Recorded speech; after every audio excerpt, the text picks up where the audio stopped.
Okay, so Omagana Timidandasha Gananjana Shlakaya Chakshur Meditam Yena Tasmai Shigadaveda Mahat. So we mentioned this is the commemoration of the disappearance day of these two great personalities, Mahesh Pandit and Udhar Thakur, both of whom are one of the 12 Gopals. Those are the 12 primary associates of Lord Nityananda.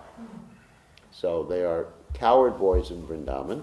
Mahesh Pandit is in Vrindavan is Shriman Mahabahu, and Udhar Thakur is Subahu. And it's an interesting point about Udhar Thakur is that Srila Prabhupada was born in the same family as Udhar Thakur. That's very interesting. And there's the Prabhupada explains in the Chaitanya Charitamrita, there's the Mulik family and the Seal family. And in the Mulik family, one of the branches is called the Day family. So that was the family that Srila Prabhupada was born in. So literally he's connected as a descendant of Udhar Thakur, great devotee of Lord Nityananda. So now we will go and read from Srimad Bhagavatam. It's the 6th canto, 5th chapter, text 36, right? Yes. Okay. Om Namo Bhagavate Vasudevaya.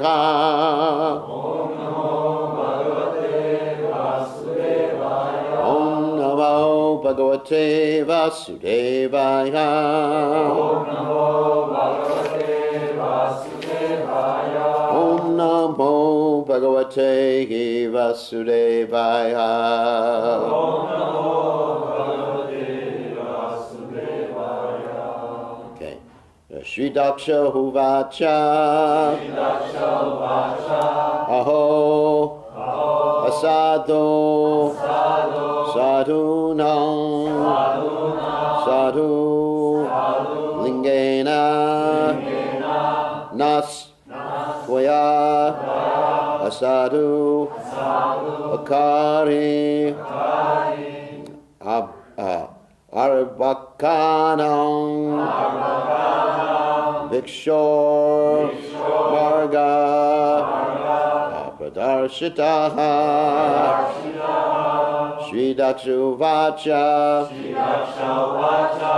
Aho sadhu sadhu naho. Aho sadhu sadhu nam. Sadhu lingena nastvaya. Sadhu lingena nastvaya. Sadvakarya barkanam. Sadvakarya bhartanam. Vikshor marga pradarshitaha. Vikshor marga pradarshitaha. Shri Dakshuvacha. Daksha Uvacha. Aho sadhu sadhu naho. Aho sadhu sadhu nam. Sadhu lingena nastvaya. Sadhu lingena nastvaya. Sadvyakarya barkanam. Sadvakarya bhartanam. Vikshor marga pradarshitaha. Vikshor marga pradarshitaha. Shri Dakshuvacha. Aho sadhu sadhu nahom. Aho sadhu sadhu nam. Sadhu lingena nastvaya.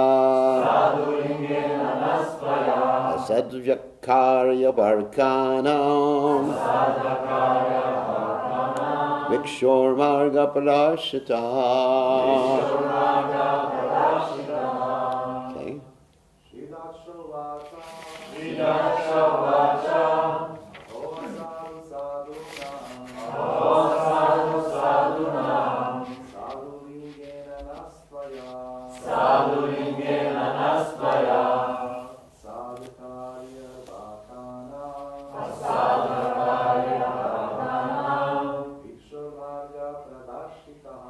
Vikshor marga pradarshitaha.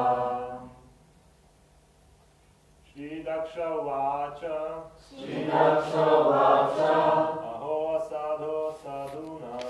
Aho sadhu sadhu nam. Sadhu lingena nastvaya. Sadhu lingena nastvaya.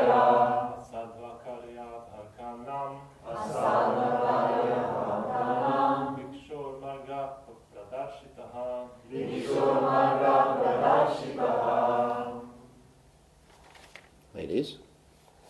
Shidaksha vacha. Shidaksha vacha. Aho asadu sadunam. Aho sadhu sadhunam. Sadulinge nanasvaya. Sadhulinge nanasvaya. Sadhakai arvakanam. Sadhakarya bhaktanam. Dikshamarga pradashita. Dikshamarga pradashita. Shidaksha vacha. Shidaksha vacha. Aho asadu sadunam.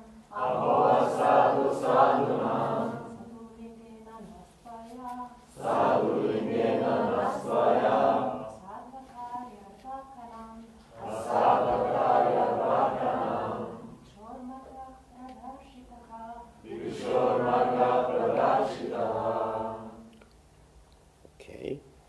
Shri Daksha Vacha. Shidaksha vacha. Prajapati Daksha said, Daksha said, Aho asadho, Aho sadhu. O greatly dishonest non-devotee, sadhunam, of the society of devotees and great sages, sadhulingena, wearing the dress of a saintly person,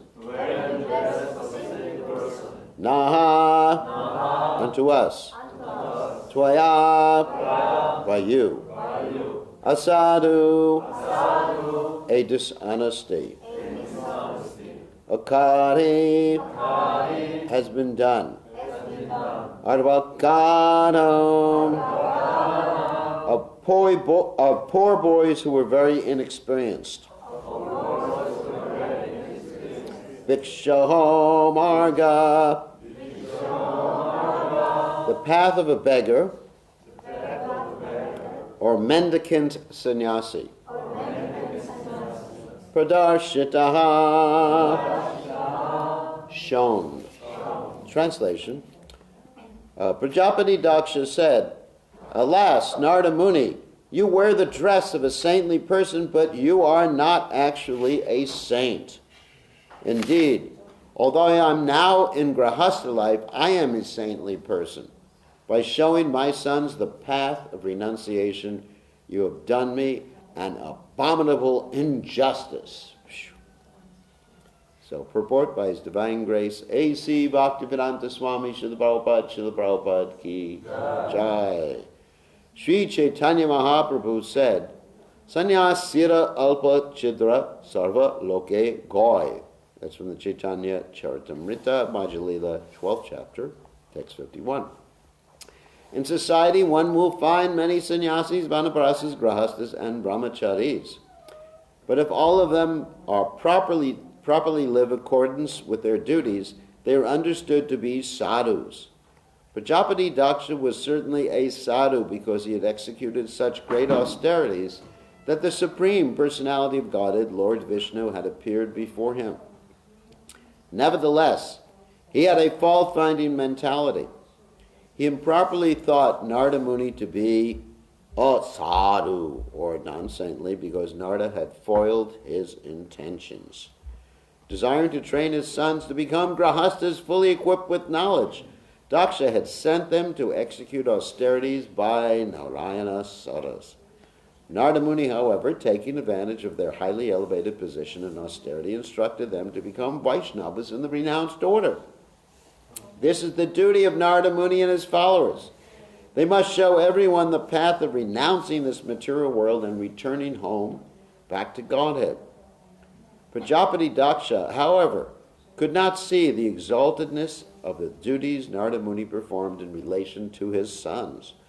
Unable to appreciate Narada Muni's behavior, Daksha accused Narada of being a sadhu. The words Bhikshor Marga, the path of the renounced order, are very significant in this regard. A sannyasi is called Tridandi Bhikshu because his duty is to beg alms from the homes of the grahastas and to give the grahastas spiritual instructions. A sannyasi is allowed to beg from door to door, but a grahasta cannot do so.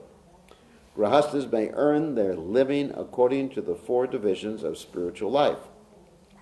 A Brahmana Grahastha may earn his livelihood by becoming a learned scholar and teaching people in general how to worship the Supreme Personality of Godhead.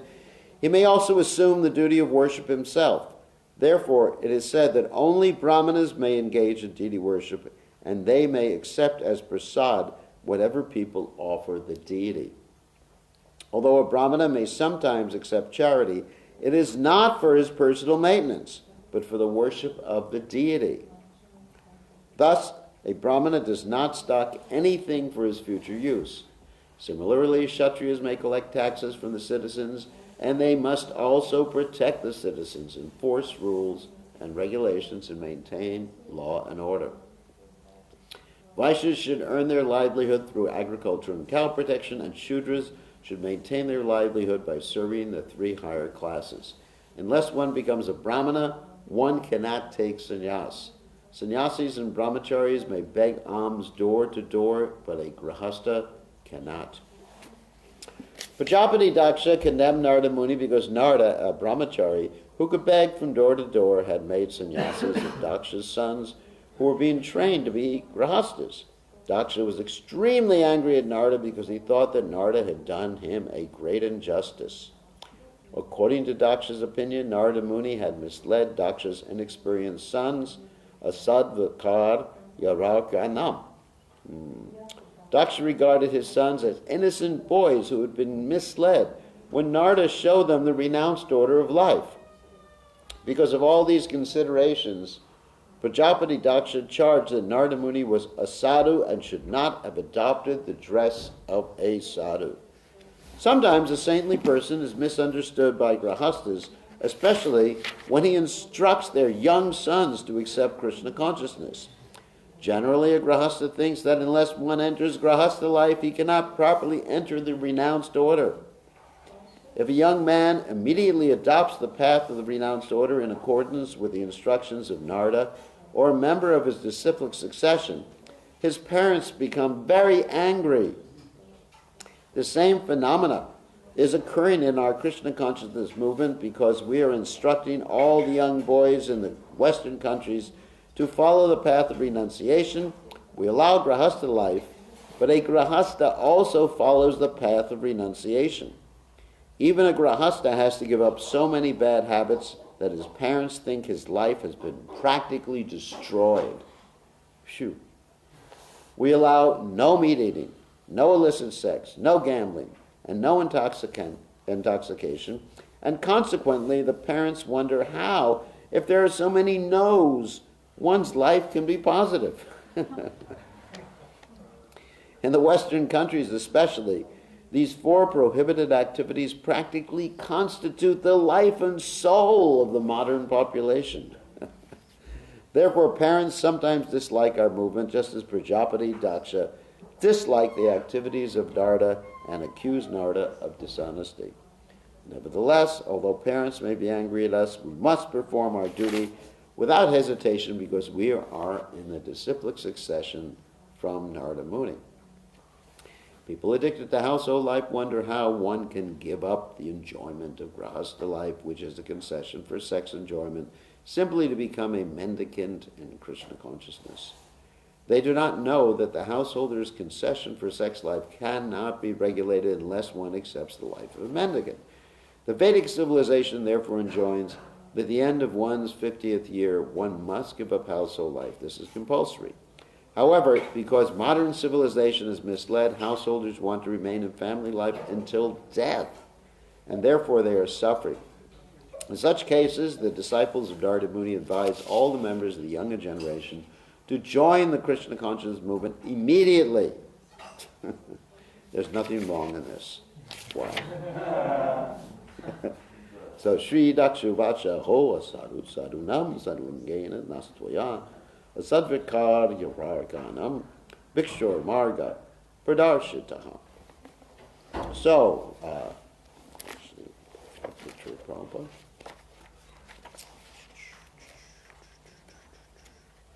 Omagana Timidanda Shah Gananjana Shalakaya Jakshur and Miditam Yena Tasmai Shigurve Namaha. So, one interesting thing happened to me recently in regard to one of my disciples, it very much reflects on this verse, is that this particular gentleman, he's over 50 years old. And somehow or other, his wife left him. I mean, that's not important, why or how or whatever. And his wife left him. So I've been telling him, now's the time to get completely immersed in Krishna consciousness. And he's from India. So Prabhupada is very much commenting on also people in the West, people from India. So his parents have been pressuring him to get remarried. He's over 50. And their logic was, first of all, who's going to cook for you? And I said, well, it's a lot cheaper to learn how to cook for yourself. I mean, if you get married just for someone to cook for you, that's an expensive cook. Even if you hire a cook full time, it's cheaper. So anyway, so we taught him how to cook, or he learned how to cook because he was cooking for the deities. And so he said to his mother, I already know how to cook. I'm not going to starve to death. It's like someone would starve to death because they don't know how to cook. I mean, necessity is the mother of invention. I don't know if you ever heard that statement before. That if you have food there and nobody's cooking, you will learn how to cook. Nobody starves to death because there's food there and they don't know how to cook, right? It just doesn't happen. You may starve to death if there's no food. Huh? What am I supposed to do with this pot? Put it on my head? Whatever. So anyway, so he explained to his parents, I know how to cook. All right. And his parents said, no, but then you have to get married. Who will take care of you in your old age? Who will love you in your old age? And I was thinking, this is the opposite of Varnashram. That in Varnashram, you're supposed to become detached because principle mentioned in the Bhagavad Gita in the 8th chapter is Yam Yam Vapi Smaran Bhavam Yajatayante Kalevram. Tam Tam Evaiti Kantya Siddhata Bhavata. What is it? Whatever one's thinking of at the time of death, that's where you go. If you're thinking of your little deer like Bharat Maharaj, that's where you're going to go. You're going to become a deer. So it's a time for detachment from this world to actually, there's a time for everything in life. There's a time to go to school, there's a time for education, there's a time for economic development, and there's a time for renunciation. That's Varnashram, or at least the ashrams. Brahmachari, Grahastha, Vanaprastha, Sannyas. So I was explaining that to him. Still his parents are putting on pressure, so who knows what's going to happen. I'm praying for him every day. He says, well, I'm not going to get married without your permission, Guru Maharaj. But, sometimes people are so determined to do something, you have to give permission. People think, oh, if you're a guru, your disciples listen to you, well, welcome to the real world. Like Bhaktisiddhanta Saraswati Thakur said, he said, I have 4 disciples, 2 arms and 2 legs, and that's it. And nobody else listens. Except for Prabhupada. Prabhupada was the one to listen as far as preaching in the Western world. So anyway, let's see what happens with this particular individual. So that's one point here. Of course, in this particular story, you have 2 groups of children. Actually, Daksha was able to have a lot of children. He had 10,000 one time. That's called the Haryashvas. And the second group was 1,000, so that's quite a bit of children. And Daksha actually had as his responsibility to create progeny to fill the universe. I mean, it's an important responsibility. It wasn't that Daksha was engaged in some nonsense activity. It's interesting. There's this philosophy and science, here's a little science for you, called panspermia. And I'll explain what it is. One of the original discoverers of DNA. You know what DNA is? DNA. The genetic material that determines what you're going to look like, whether you're going to join the Hare Krishna movement or not. You have a little Hare Krishnas on your DNA strand. So one of the followers' name was Crick. And he found that there was no way that life came about by chance. It's interesting. He actually said this. Of course, his theory wasn't that, God came down or whatever. But his theory was that people from other planets came and they planted the genetic material. That's also our philosophy, because Daksha's not from the Earth planet. So aliens, We even have our alien philosophy. So Daksha's not from the Earth planet. And he, with his children, they had all sorts of different species of life, and also Kashyapa and Kardama Muni. You have all these different Prajapatis. And they did all these things. So technically that's called panspermia. They put the genetic material, or they arrange it. And of course you have Manu, who is the father of mankind. Very interesting. So Lord Brahma had that duty to arrange, because he got the intelligence from Krishna, from within the heart, and he got that duty to arrange to fill the universe and create the universe and do all that other stuff. And he was trying to engage his sons in doing that. And not only Daksha, sometimes his sons refused to follow his order, like in the case of the Chatushna, the 4 Kumaras, right? He told the 4 Kumaras, Jai, Shishi Panchatatva, Panchatatva ki Jai. He told the 4 Kumaras, you should get married and be Prajapatis too.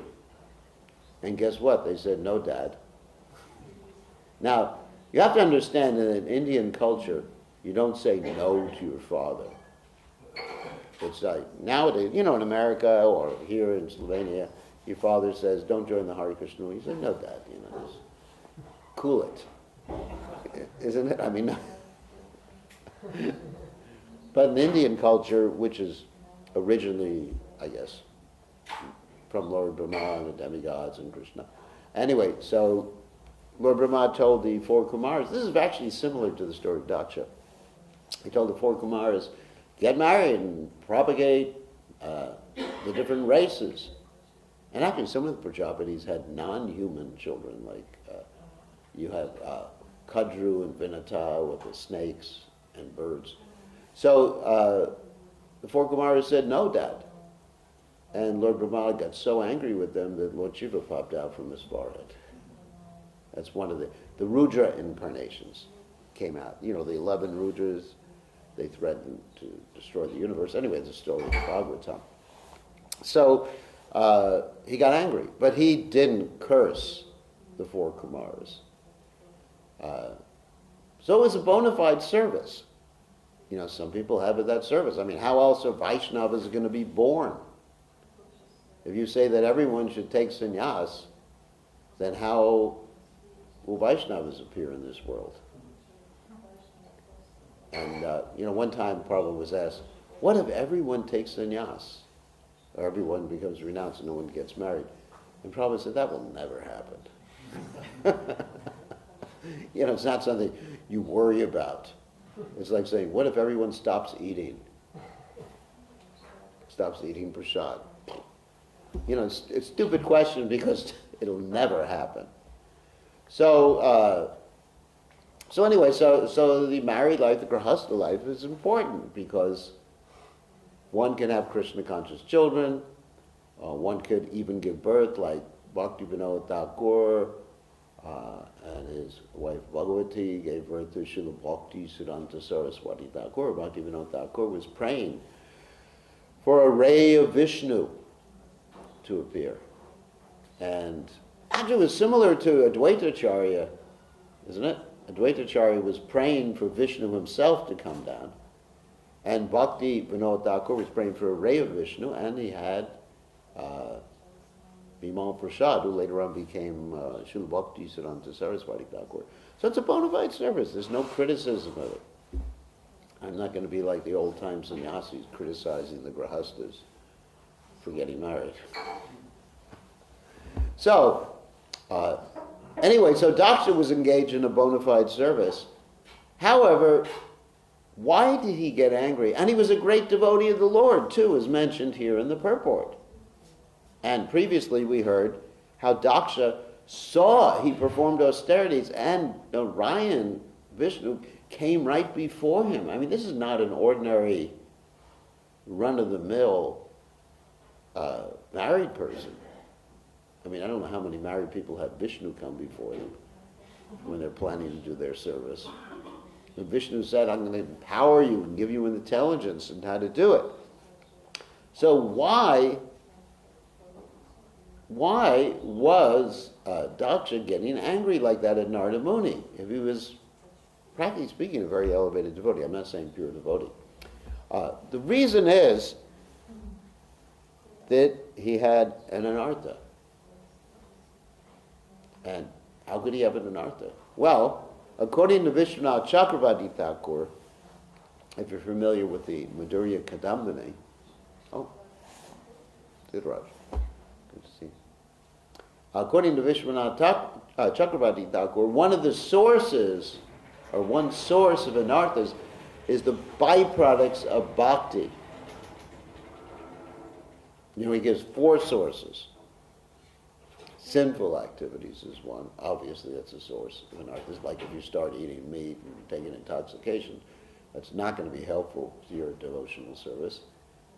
Then pious activities, thinking yourself the doer and the benefactor of others, and being immersed in the mode of goodness, which Krishna says in the Gita conditions one to the sense of happiness. And then, of course, offenses, that's a big one. I think that's probably the biggest problem of all of us, is we commit offenses against Vaishnavas. And therefore we don't have a taste for chanting.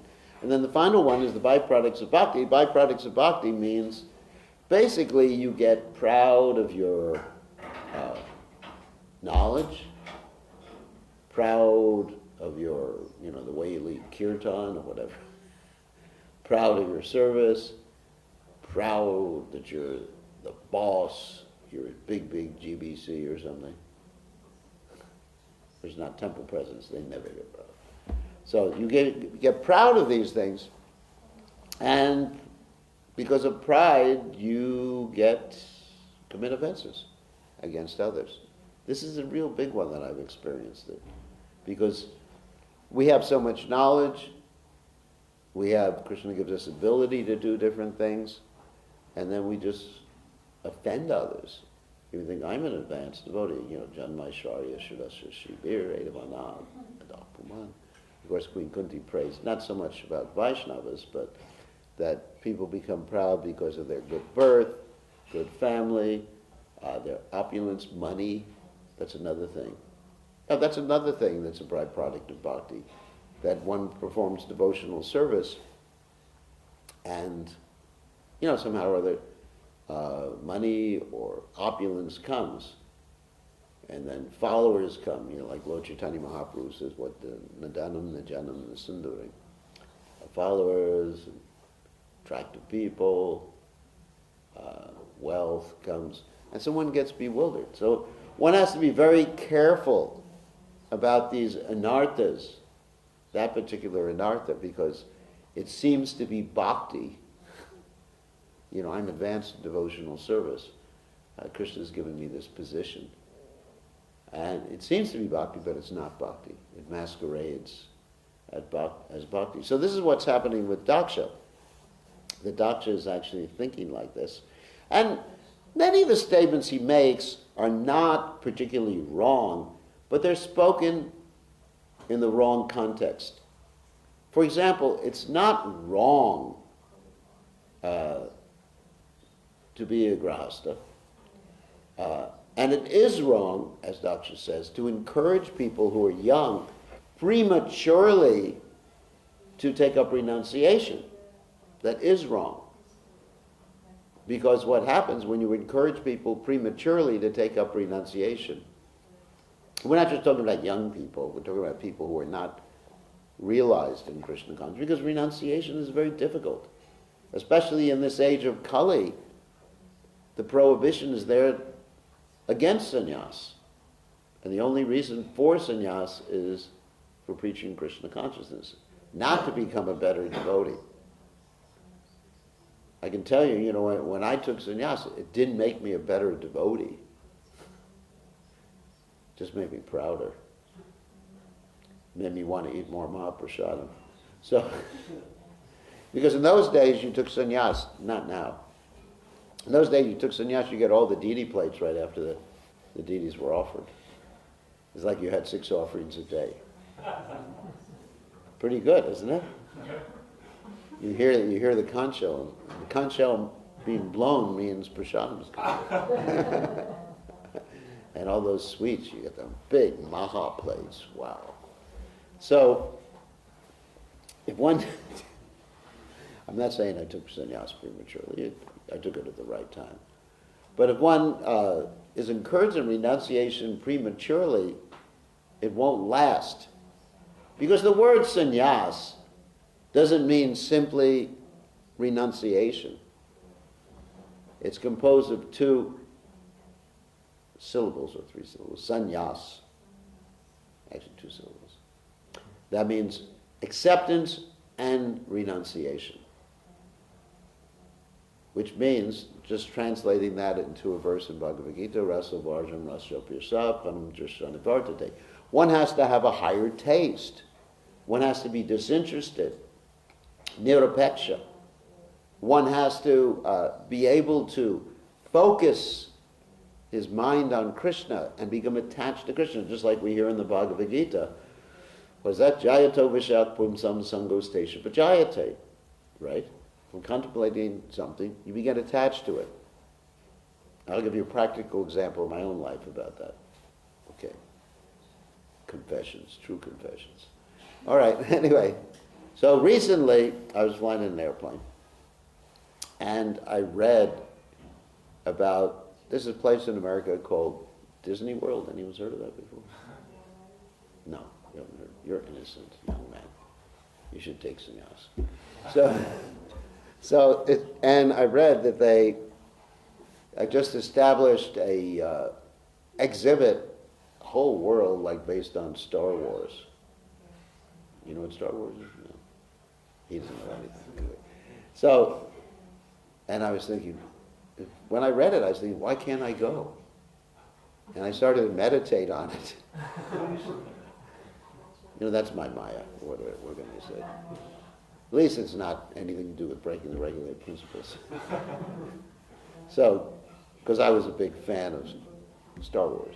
Anyway, so I read it, and it had all these things, Darth Vader and everything like that there. And the more I read about it, the more I think, why can't I go? What is this? How can I go? I was planning in my mind how to go. And, because I was contemplating it. And the attachment was developing more and more. Yes, I should go. I'll get one of my disciples to sponsor and go with me. And we'll say that we're actually learning about how to propagate Krishna consciousness. So excuses were coming into mind too. And then Krishna sort of in my ear said, "You nonsense." I said, "What was that?" Let me plug my ears up so I don't hear that. Anyway, so Krishna said, "You nonsense." And I said, "Yeah, you're right." And so immediately, I stopped contemplating it, and the desire went away. It's pretty cool, isn't it? That if you don't contemplate something, thinking, feeling, willing, right? If you contemplate something, you get attached to it, you get attached, you get lusty, you get angry, and, the rest of the procedure happens according to the Bhagavad Gita. So it was interesting. Now I don't even think about it, the desire's not. But if I start contemplating it, the desire will be there. Interesting. So it's a question of refocusing. So to be a sannyasi, one has to be able to refocus the mind on Krishna. And as Prabhupada said, one has to be a Brahmin. So it has to be refocusing the mind on Krishna in such a way that it's Brahminical. In other words, preaching, studying, writing, explaining things to people, teaching, Like these are all Brahminical activities. One has to be inclined towards those Brahminical activities to be a sannyasi. There's nothing wrong with being a Kshatriya or Vaishya or Shudra. I mean, if one feels an inclination towards managing, fine. Or towards banking and commerce or cow protection, fine. Or towards artistic things, fine, but don't take sannyas. And so, anyway, so that's the quality of a sannyasi. And if someone, and so Daksha was absolutely right. If now one isn't mature, arvakanam, as the statement is, they're not able to reason things out. Actually, that's the literal translation of that word in the purport, in the verse. Then, at that point, there's encouragement. Like Prabhupada gave the example, referring to the story in the 8th canto about Gajendra the elephant. Gajendra the elephant was not ready to be a sannyasi. Anyway, no, was not ready to fight in the water. And he was fighting the crocodile. You all know that story? I think most of you know that story. He's fighting the crocodile in the water. And the crocodile was winning. And Prabhupada used that story to illustrate the point that someone should be situated in their natural ashram to be able to continue Krishna consciousness year after year in a steady pace. Like we talk about the race between the tortoise and the rabbit. The tortoise won because he was steady. So that is the point, that people should be in their natural psychophysical condition so they can execute Krishna consciousness throughout their whole lives and serve Lord Chaitanya's mission enthusiastically. Okay? Everyone's different. And so Daksha was half right, but he was applying it in the wrong situation because his sons were actually qualified to take sannyas because they were executing austerities, and Narada Muni ascertained that. Later on, you're going to read in this chapter that that Daksha decided not to have any more children that Narada Muni could trick, and therefore he had some daughters. Because no sannyasinis. So, any questions or comments about any of these points? Questions or comments? Everyone should be situated so they can continue Krishna consciousness year after year.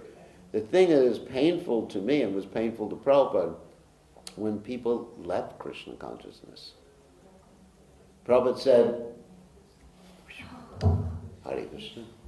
Prabhupada said that Lord Chaitanya, he was nirapeksha, disinterested in this world.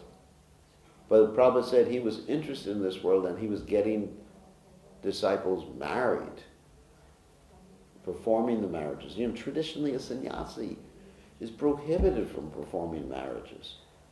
Traditionally, if you're getting married and you see a sannyasi, it's not considered auspicious. Like you're on your way to the marriage and some sannyasi walks by and says, "Oh my God, this marriage is going to be problematic." It's one of these, Vedic signs, like you see a rabbit crossing the road on this side, a rabbit crossing the road on that side means something different. All these signs. So it seems a sannyasi. So traditionally it's like that. Of course, that's not referring to Vaishnava sannyasis. But Prabhupada arranged and performed marriages because he wanted his disciples to be able to continue serving enthusiastically their whole lives. And that's the point, to maximize the Krishna consciousness.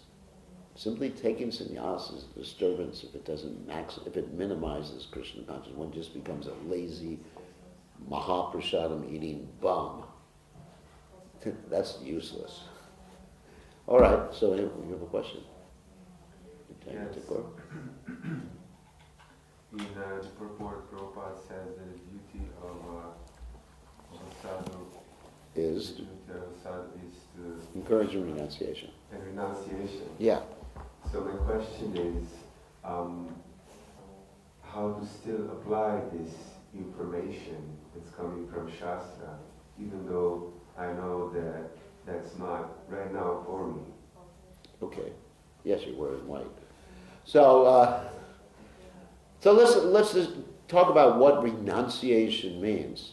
What are the first two surrendering principles of Chaitanya Mahaprabhu? Does anyone know? Sharanagati? Accept favorable, reject. Yeah, accept what's favorable, reject what's unfavorable. That's what renunciation is. That even though, I mean, for example, I have to do things that are not traditionally the duties. You know, I'm managing. Oh my God, don't remind me. So I have to be at GBC, go to GBC meetings, and it's not really like ecstasy. You know, I go to the meeting and oh my God, I get to manage ecstasy. No, but it's what Krishna wants. So that's part of my renunciation, is doing things that are not traditionally the duty of a sannyasi. Wow. You know, managing, dealing with money. And traditionally the grahastas were the ones who initiated and had disciples, because they could maintain an ashram. I mean, once in a while you have Narada Muni, of course, he had an ashram in Narada Kund in Govardhan. But traditionally it's like that. So Prabhupada's renunciation was to do things that were prohibited for a sannyasi, like crossing an ocean, dealing with money. Prabhupada even taught the first ladies how to wear saris. Can you imagine a sannyasi? I didn't even know how to wear a sari. Someone will have to show me. In case I happen to be a gopi or something like that. Get back to the spiritual world and say, I don't know how to deal with this. Anyway, so Prabhupada had to do things, can you imagine? And his godbrothers criticized him for that. In so many ways. Not his godbrothers, so many people criticized him. You know what kind of sannyasi is that? Prabhupada was using a microphone or a tape recorder, Yukta Vairagya. And people criticize, but as sannyasi means real sannyas, accepting, rejecting, accepting everything favorable. So a grahasta can actually be a sannyasi in essence, not in name, but in essence, because he's accepting the married order of life to serve Krishna. And that's what's favorable for him. What's favorable for you may not be the same thing that's favorable for me. It's different. Everybody's different. One man's food is another one man's poison.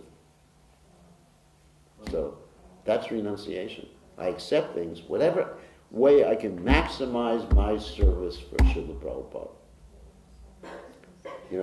I would love just to sit down in Govardhan and chant the holy names and say, goodbye, cruel world. It's a cruel world, I tell you that. Just like we had one of Prabhupada's godbrothers, Krishnadas Babaji, he was a Babaji. And he was authorized to do that. And so whenever we asked him a question, he would just laugh at us and chant Hare Krishna. I'd like to do that too, So. Like Ananta says, comes up with some management thing and he says, and I just go, Hare Krishna, Hare Krishna, Krishna Krishna, Hare Hare, Hare Bol, Gauranga. I mean, that would be ecstatic. But my renunciation is that I can't do that. I have to accept what's favorable. How do I know what's favorable? To maximize the service for Srila Prabhupada's mission. That's what's favorable. That's my standard. And so, Grahasta, you remain stable and you serve Krishna your whole life. Very nice. I think it's very nice. And you have nice Krishna conscious children, and you give nice donations to the sannyasis like me. Anyway, it's an advertisement. So, it's like Prabhupada said, that sannyasis go to the Raja's house and they beg. It's bhikshu. Actually, originally, this particular topcloth was meant for begging. Because the reason it's so big is that not so he could have a lot of money in it, The reason it's so big is because people put grains and fruits and everything like that in it. It's not that they would throw gold into it. Nowadays, of course, the sannyasis just have to travel around with a credit card reader.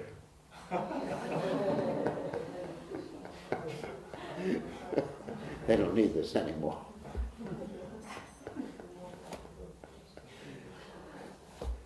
I think I'm joking, but it's not a joke. It's true. So anyway, so that's why it's called Bhikshu. Tridandi Bhikshu. Tridandi means the three sticks, body, mind, and words, and actually there's a fourth one too. Really, it's Chaturdandi, which means the soul dedicated, body, mind, and words to the Supreme Personality of Godhead. So in this way, the ladies can be sannyasis. And then everybody can be a sannyasi. To really, in essence, Krishna says in the Gita, sannyasi is not one who does no work, nor lights no fire, or whatever. So that's why we encourage everyone in renunciation. Get married? Yes. Be renounced. Follow the four regulated principles. It's not just like you drive off in your car with the tin can. I don't know if you have that here. The tin cans behind the car. Did you ever do that? You know. In America, someone gets married, and there's tin cans connected to the car, and they drive off into the sunset, and they go off on their honeymoon to, let's see, what's a good place in Europe to go to? Italy? When? Where? Venice? Oh yeah, Venice. They go on a gondola, which happens to be in the sewer system of Venice. There's such a romantic thing. Oh, the sewages. You're not supposed to go swimming in the canals because you could die immediately. Did you know that? The signs say, no, don't go swimming. And so they go, and the gondolier is singing, "Oh, solo mio." You're mine, basically. You're only mine. Solo means only, mio, mine. So, anyway, someone's singing the song right now. So it's not, that's not a grahastha life. You go down to Italy, the gondolas, But you can go on pilgrimage to all the holy places for your honeymoon. That's fine. Where did you go on your honeymoon? Well, we went to Srirangam, Kanchipuram, Vrindavan, Mayapur. You didn't do anything fun? No. So that is fun, serving Krishna. So that's renunciation, isn't it? Dedicated manasa deha gaya yokishamori arpilam tuya pari nanda kishore bhakti Thakur said. He was most renounced. He's called the seventh Goswami. As Bhaktivinoda Thakur. Do you know that? Seventh Goswami. And Bhakti Siddhanta Saraswati Thakur said, if he if he was convinced he could have Krishna conscious children, he'd be prepared to get married and have sex life 1,000 times. So, that's a great austerity, having Krishna conscious children. I mean, it's austerity taking care of children, isn't it? I mean, some of you who are not married may think, oh, they're just cute and they smile all the time. Not really. At night they get up. Can you imagine at night being woken up in the middle of the night? Ah! Isn't it? Don't they do that? I don't know personally. But they do that. I mean, I'm on an airplane sometimes and the kid is screaming. I said, oh boy, that demon, No, don't say that. Why don't you just shut him up? So it's an austerity. I think it's more austere than being a sannyasi. Sannyasi is easy. I just come places, people feed me. I can get whatever I want. Just like devotees ask me, where'd you get this nice hat? I said, I don't know. People give me thousands of hats. I don't know where it came from. I didn't buy it. So it's more austere. It's more austere to be a good grihastha, isn't it? And so that's renunciation. Okay, any other questions? Yes. I'd like to ask you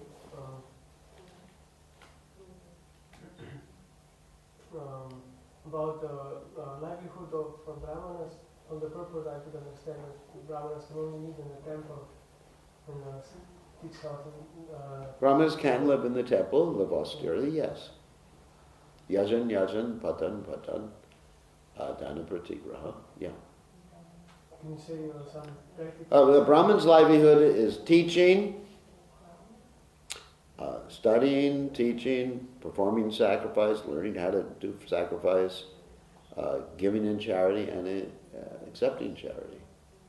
That's Brahman. Of course, it's Kali Yuga, so sometimes people who are Brahminical have to do other things to maintain their family. This is life.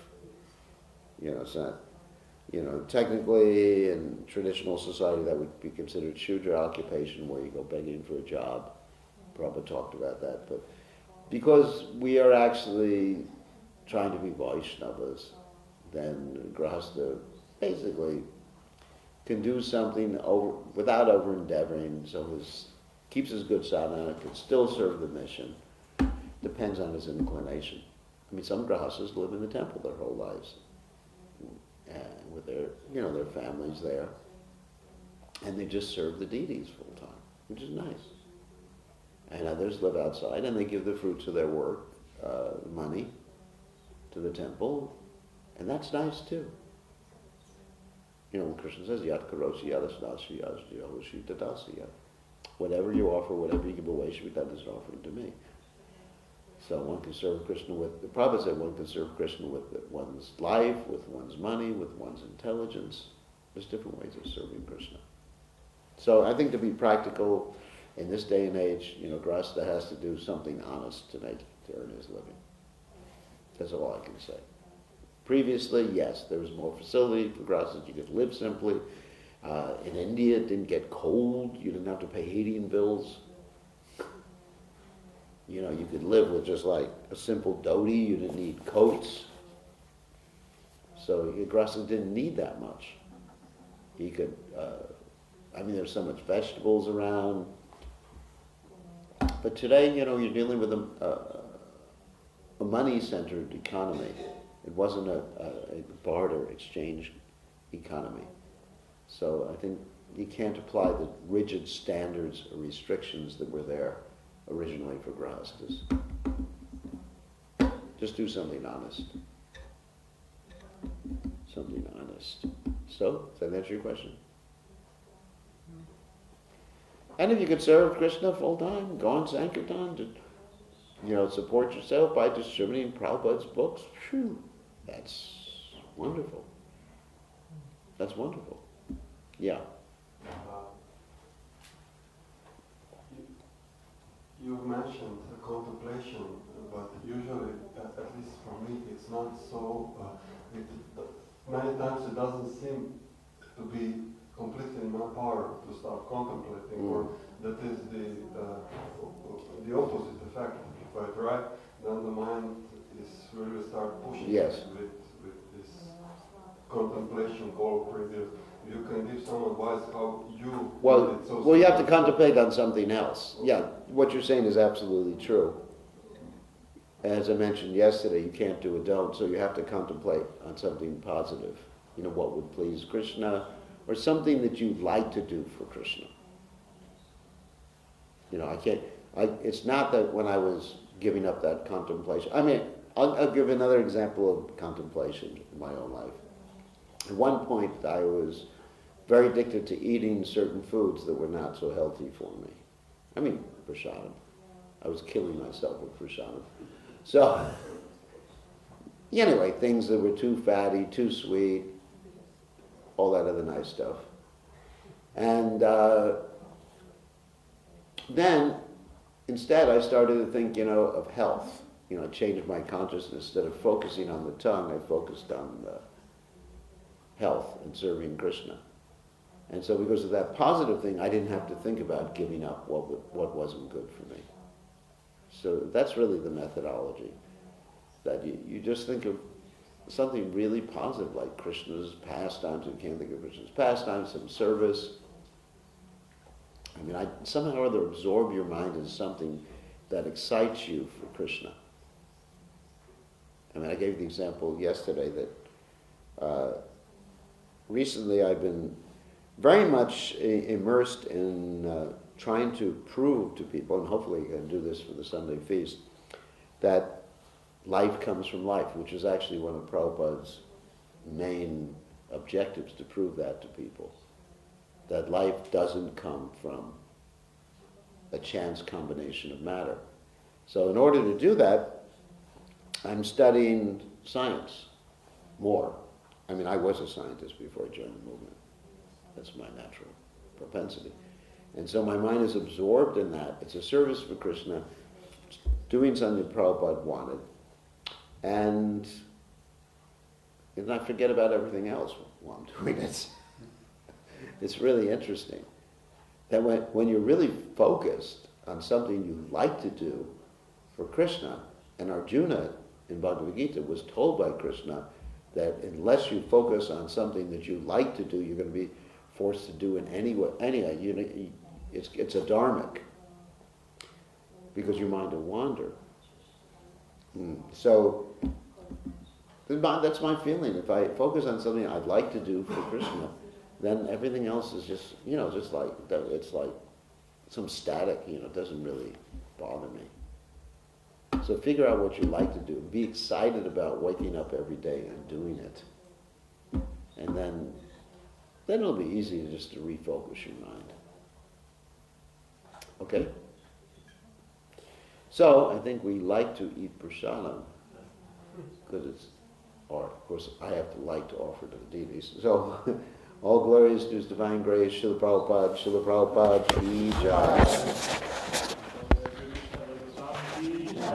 Prabhupada ki jai, and let's see, we'll show everybody.